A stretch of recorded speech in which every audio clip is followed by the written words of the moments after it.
Hi, this is Giancarlo Education Director at Indie Language Center in Carmel, Indiana, joined by Vikey Chen, who is a Hong Kong blogger. Can I call you that? Yes. Okay. Hello, everyone.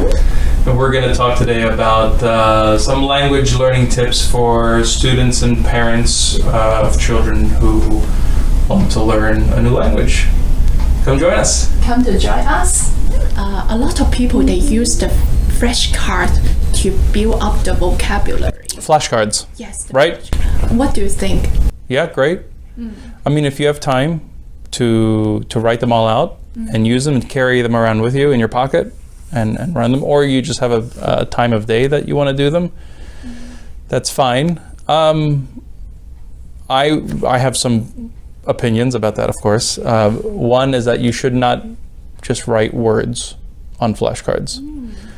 They should be phrases, or they should have words that have articles and maybe an adjective with it.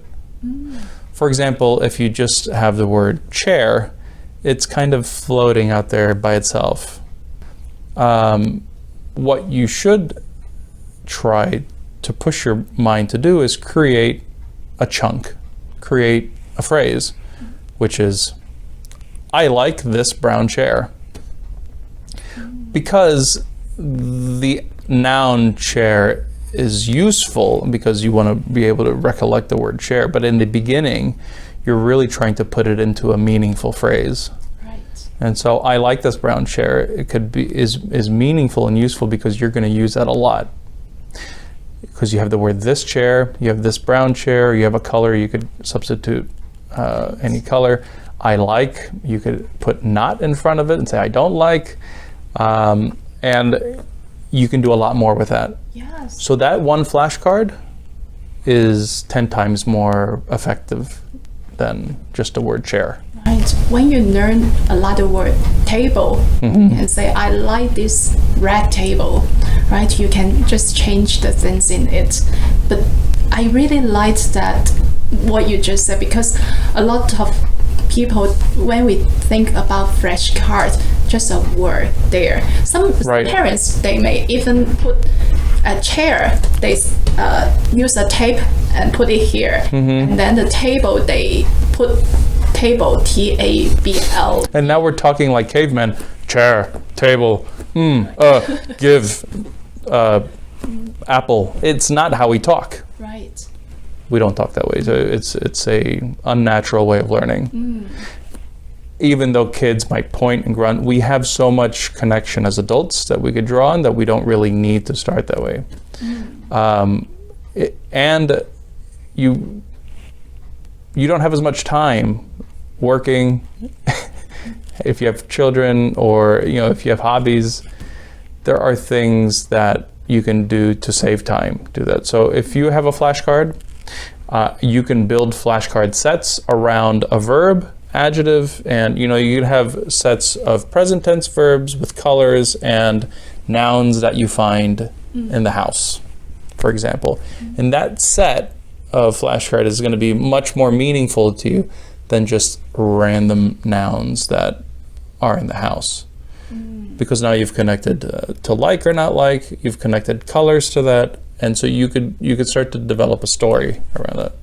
And if you don't feel like writing all those out, there's programs out there that are really good. There's one program that you can walk around with your phone and the camera is on and you can still see where you're going and practice your words. Like you can use Anki, A-N-K-I. A-N-K-I. Anki has really good flashcards. And they're always developing. New ways of practicing. Like you put in all your words or phrases, and then it'll come up with games for you using the words. It'll tell you which ones are your weak ones. It'll stop giving you the strong ones or the ones that you know so often. Quizlet is very popular. Quizlet. And all kinds of people are on there making their own flashcard sets. And then they share them. So you don't even have to make your own anymore. You could just steal other people's and edit them yourself. If you want to be a nurse and you just want to know medical phrases in Spanish, right? Yes. You can go to Quizlet and then just look up medical Spanish beginner, and they'll be made for you already. And so you could just work off of those And then adapt them to yourself, adapt them using this philosophy of like, I need to. You could just practice that phrase, I need to, or you could just start doing I need in future and past. I needed to, I will need to, I have needed to, and just practice that. And that becomes a much more productive set. So it's good to use flashcard, but just remember, don't only put the one word on it. Put a phrase, a sentence. Yes. You're going to try to practice as you think. So we think in ideas and images. Right. And so, or a feeling, remember, the emotional response is like, I'm happy about, I'm sad, I'm angry. Try to include as much of a natural human thought in your flashcards as possible without making it huge, because you're not going to write a big sentence. But basic sentences, maybe 5 words, maybe 4 words. When I was a student, some of my classmates, they will read the dictionary, remember all the words there to build up the vocabulary. Bill does that. He liked to do that. But he is a different kind of person.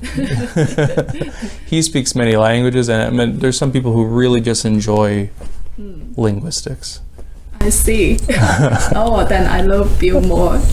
But in the dictionary, they will explain the word with some sentence. So next time, if you look up the dictionary to build the vocabulary, remember to also look at the sentence, not just memorize the word. Well, that is why they've done it, because the context that the word is used is so important. Yes. You know, one word can be used very differently, and it's just completely changed the meaning of the word depending on the context. I mean, like the word up is very difficult to define other than the preposition up there. If you want to direct somebody's attention and say it's up, that's fine, but you could say, well, I'm going to give up, or the time's up, or what's up. The context of that that the word is being used in will mean everything. And so now you're getting into the expressions of the language that don't really mean anything if they're disembodied. You know what I'm saying? Like if you have a word that is taken out of context, it's very difficult. So now there are programs where there's websites that have a dictionary, but then they will be able to translate words for you and give you examples of sentences, how they're used, many examples, and it will pull it from the internet and the language that you speak and the language that you're looking it up in. And it's called context reverso. Or reverso context. But I use this one, and it's great because it has a dictionary, synonyms, and verb conjugations, and contextualized translations of words in multiple languages. That's much better than just looking up a word on, say, like a dictionary or Google Translate, because you can't be sure if you're using it correctly. Right, and technology really help us in a good way in the language learning as well. And since we talk about dictionary, I wonder, when we read an article, if we encounter a word that we understand, should we look up the dictionary? Yeah, I love the dictionary. I think that's, you're already getting the meaning. If you're reading an article or a book and you don't understand a word, the meaning that it's intended for is there for you. So it's providing the context, at least. You can go further and then try to re-say it in the language in your own words so that it's more meaningful to you. So you can scale it up. You could say what the sentence means to you in the language, and then you could look at the whole paragraph, and then you could try to rephrase the whole paragraph according to what it means to you. This is a hierarchy of fluency. Yes. There's, phonetics, there's the retention of the words. You can just repeat a sentence, but then you can rephrase it. And that true fluency is being able to say it in your own words. So if you're reading something and you find a new word, I would say, maybe write another word in the same language that is a synonym, rather than define it in your own language. Do you know what I'm saying? Like if you're trying to learn Cantonese, for example, and you come across a word you don't know, try to find a synonym in Cantonese. Don't translate it. Try to find a synonym in the same language. So if I read the English article, I don't understand what's the meaning of table. I don't translate it in Cantonese. Right. I find some words similar in English. Yeah. A type of bench, a type of platform, a type of flat surface. It's a flat surface you put things on. And so now you're building your vocabulary. You are not providing a hook, because then you're forced to go back and think in Cantonese. For example, English is the second language. I don't understand a word in English, so I should just use English word to explain it. Don't get back to Cantonese. Exactly. In the beginning, it's hard. It's impossible to avoid looking up in your own language. But at this point, where you could say you're a fluent English speaker, you should not be translating. You should be trying to explain it in English. Just explain it, yeah. And also you bring up a good point I just think about. In my school time, for example, I learned English. I used the English dictionary that with the English word, and then the dictionary explain everything in Chinese. That's not a dictionary we should find to learn a new language. Yes. So again, I would go back to Context Reverso, which is a website, or if you look at the dictionary in English, right? Not a translation dictionary, but just a dictionary. If you need to look up a word, it will describe the word using other English words. So you should not be translating if you're trying to learn a language. Okay. Yeah. I see. In that way, you also acquire more new words, reinforce your learning. Absolutely. And you have a new word for your flashcards. You were saying, I like this brown chair, and I don't like that brown table very much. Or you can use the same process that you were doing for your flashcards, and every time you encounter a new word, you have like a formula you can plug in your new word into. Right. To practice. Okay. And then the last question is that, just like a summary, we always talk about it's so difficult to learn a new language. It comes a lot of the frustration and the fear. Do you have any tips for us, to even adults, how to learn new language? Alcohol helps. Like wine. Actually, it's true. They did a study of people who are willing to have a little bit of wine or something before learning a language do better. So I guess the message there is to relax, to realize, to remember why you're learning this language. You know what? Even if the reason why you're learning the language is because you want to be a spy, that you could potentially be caught and executed for, like you would say, oh, that's like a really anxiety-provoking reason to learn the language. Well, it's still exciting. It's still interesting. It still gives you an emotional response. Yes.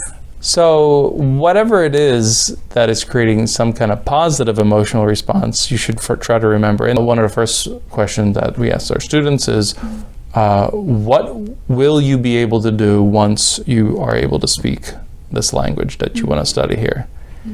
And we note that carefully because we want to go back and ask that again at different intervals to see if you're able to. So that's the real reason why you want to learn a language. It could be because you have a job somewhere and you want to do well, because you have a family member or a loved one, or you fell in love with someone that speaks a different language, or you really love to travel and you're excited about a trip, or you like the culture, or if you're like Bill or somebody else that loves reading dictionaries and just enjoys languages. Those are the reasons. The reasons to learn a language are not I just have to, or it's on my calendar. Now, discipline is awesome. You should really commit to a routine. But once you develop that routine, once you develop that ritual, it won't feel like work anymore because we all speak. We all speak a language. All it takes is to transpose it, to put it into another language instead. So yeah, my advice would be to relax, to really make it about you and your original reason, and not make it work. So since we all speak at the gym or at home or in the kitchen, you have all the opportunities there to do it just in another language. Yeah, relax and enjoy. And then actually, as a father, what's your purpose, the reasons you let your children to learn so many language? I want them to make more friends. I think I would like them to know, or I would like them to get closer to knowing what a human being is. You know, like I think we have an idea of what people are, but we are limited to the people we are able to talk to. So I think it helps them appreciate the world around them better and help them solve problems. If they can see that there's people that speak a different language, they think differently. And so it just it gives them an idea of what a human being really is like. Because we could potentially have like the perfect image of a human being. And that would be someone who has spoken to every single human on Earth. The 7.5 billion people who live in Alaska and Greenland and Australia, Africa. That kind of person has a better understanding of what it's like to be a human. Right. I think it just makes them a better person. I think the future world is all about you work with different people from all over the world. You need to understand the culture and the background of different people. I really like the diversity. So my friend cycle are very diverse. I think that's the best gift I can give to my daughter. Is her expose and experience different culture and make friends with people from all over the world. Yeah, it's going to set them up for much more happiness because they're going to be able to make friends with more kinds of people. And it's not just about being tolerant, but actually being curious, and interested. Right. You know, we can all be tolerant and just kind of like, oh, okay, we'll deal with them. But if you are truly interested in somebody else, then, you know, obviously that's so much better. Right. You're going to enjoy that more. Confident for the people with the same language to really express themselves, to know them deeper. Yeah. Right. Yeah, and when you travel, obviously, sure, more job opportunities, better experience traveling. But it really is a totally different life. Like if you go to a different country and you're able to communicate with the people, you have a completely different vacation than if you stay on a bus or just go around where the tour guide takes you, for example. Yes. If you watch a movie in a foreign language, sure, you can see the subtitles and appreciate what the message is, but in its own language, it really feels different. It just feels completely different. Then there's expressions that don't translate. You know, there's a lot of reasons. But just to recap, to know what it's like to be a person better. Yes. To be a good person. And thank you so much, Giancarlo, today. And I really appreciate it. It's great sharing and great insights for all of our parents. Oh, yeah, it was my pleasure. Obviously, I like talking about this stuff. So I really enjoyed it. And any other time that we can have you back and continue this conversation if you want, you're always welcome. Yeah, thank you so much, Giancarlo. 我相信學英文唔係淨係為咗考個高分或者係揾一份好工，而係可以令我哋更加方便咁樣了解呢個世界，去認識各種唔同嘅人。好希望我哋同埋我哋嘅小朋友都可以變得更加 open-minded， 成為一個真正嘅 global citizen。多謝大家。Thank you。